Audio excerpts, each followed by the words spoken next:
Assalamualaikum dear students, this is Kamar Sumaira from the Department of English, University of Southern Punjab, Multan. We are going to start another one term or the different combination of terms of pragmatic aspect, that is implicature, presupposition, entailment and contradiction as a stylistic device of the authors to be used in a text. Our first device is implicature. What is implicature? Implicature refers to the implied meaning that goes beyond the literal or explicit meaning of an utterance. So it involves what is implied or suggested by the author or by the character in which we are studying that one particular context, or meant by a speaker beyond what is directly said. So the example could be, could you pass me the salt? I've given this one example to every one of you many times. It implies a request rather than a question about the ability. So if, let's say, it adds some layers to the meanings in the context that makes your communication more better and more nuanced and efficient. So if implicatures are there, which are not actually the statements which are developed beyond the level of what has been said, it does mean they apply to the all statements what are expected, what has not been said. So implicature statements are more than one. Remember that everybody can develop it according to his own social, educational and cultural background.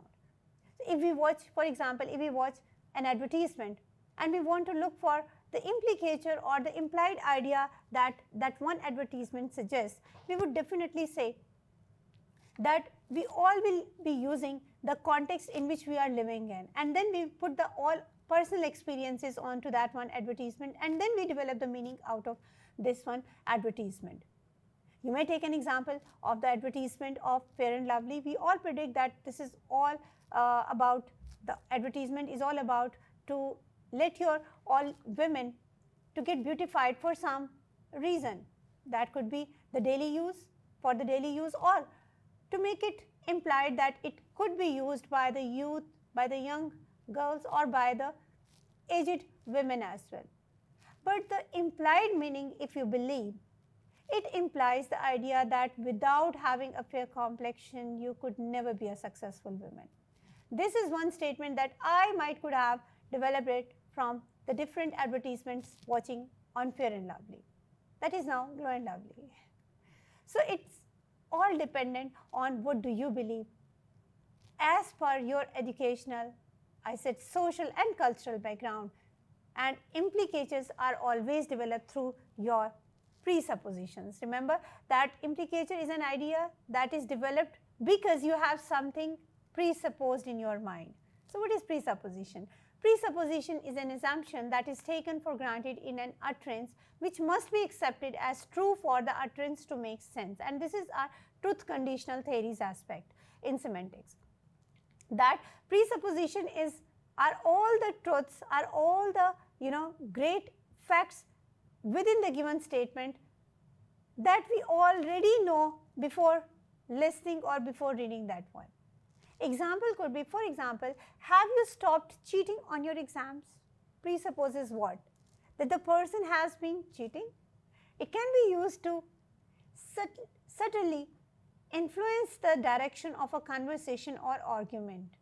So it means if this one example could affect what the other person is thinking about. For example, if I would say to the girls I'm talking to, that, for example, when I say, your brother is waiting outside the classroom, it presupposes what? That you have a brother.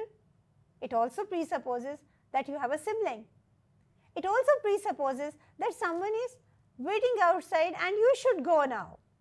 So if your teacher is saying, it does mean presupposition from the teacher's end also implies what would be happen next. So this is the concept that develops your further understanding of the context as well. Entailment is the third choice that we are going to do today as a device what the authors always keep in their mind.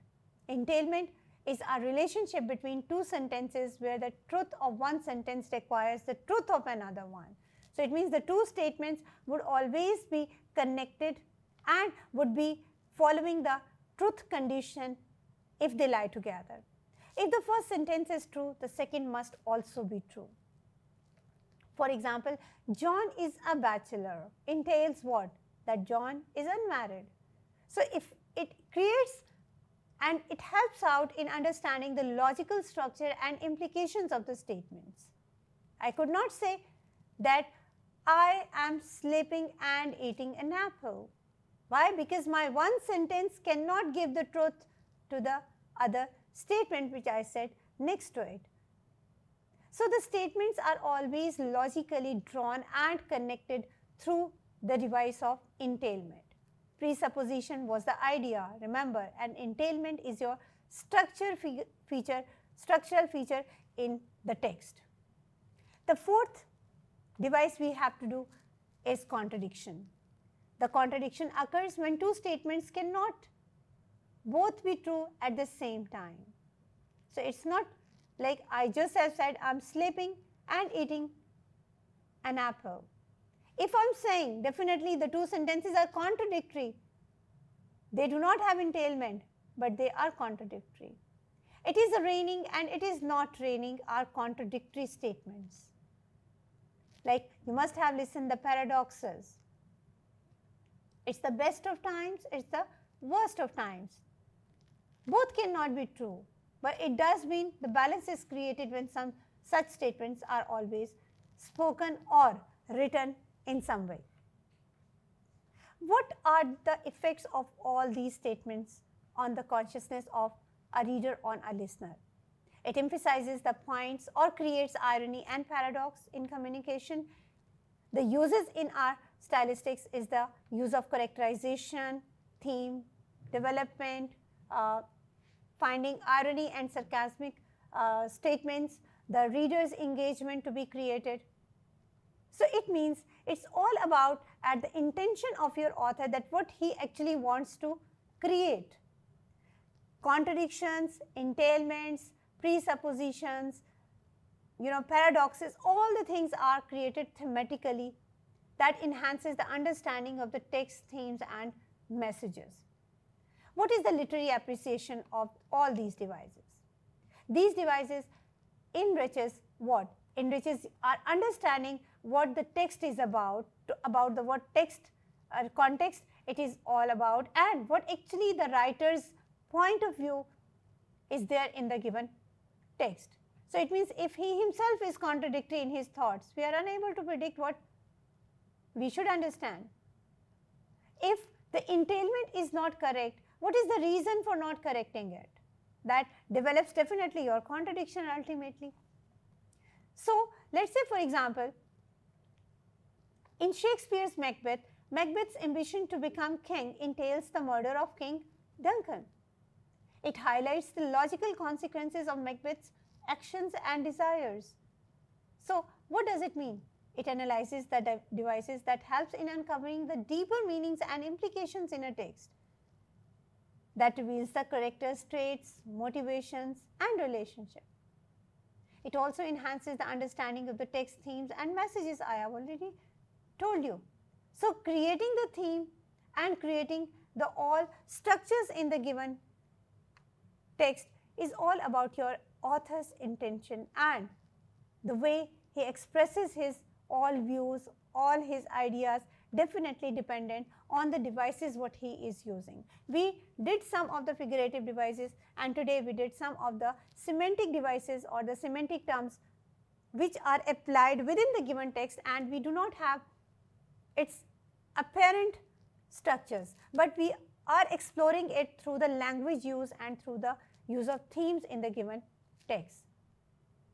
By using your today's lecture, you would be able to analyze not only the advertisement but also the any literary, poetic or narrative text. Why or how? Yes, because semantic level is the level of our description. Semantic stylistics is the level where we discusses not only the denotative importance of the words and their meaning, but also we explore how they have been used and create any kind of effect in the text for capturing or for carrying the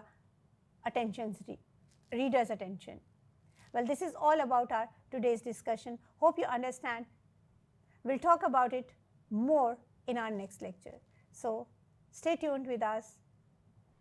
Best of luck. Have a nice day. you.